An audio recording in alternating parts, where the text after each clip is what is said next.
Napakadami ng fake news na lumalabas talaga sa YouTube. At dahil tumatawag sa akin na pag-face. Totoo ba? Totoo ba sa Sino? Kaya bakit yan ang lipa? Hindi ko Anong ganap sa mundo ng showbiz? Diretsa ang pinabulaanan ni Zanjo Marudo ang kumakalat na chismis na hiwalay na umano sila ng kanyang partner na si Ria Ataide. Sa isang panayam, tinanong siya tungkol sa intriga at agad niyang nilinaw na hindi ito totoo.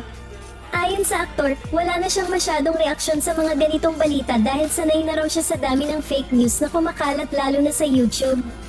Aniya, ginagawa na raw libangan ng ilan ang paggawa ng hindi totoo.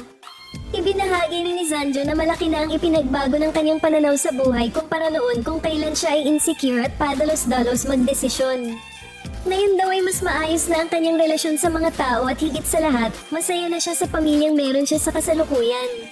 And okay lang ba i-ito? Kasi lately, naiintriga kayo ni Ria na separated, which is obviously hindi ba nakatotoo, pero ano din naging reaction mo doon?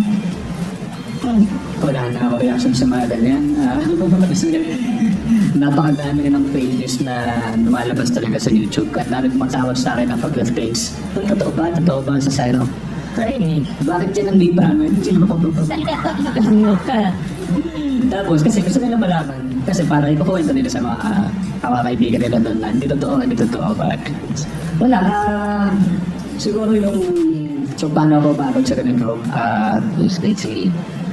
Siguro yung dating version ng sarili ko na parang yun na, insecure, magaling mag-desisyon, magawa ng pinip sa sarili. Yung mga binago ko, yung mga pinilit kong tanggalin sa sarili ko. And doon, gumanda yung pananaw ko sa buhay. Maganda yung relationship ko sa mga tao. At yun lang yan, may masaya na ako pamilya sa Ria. Okay, thank you, Sid.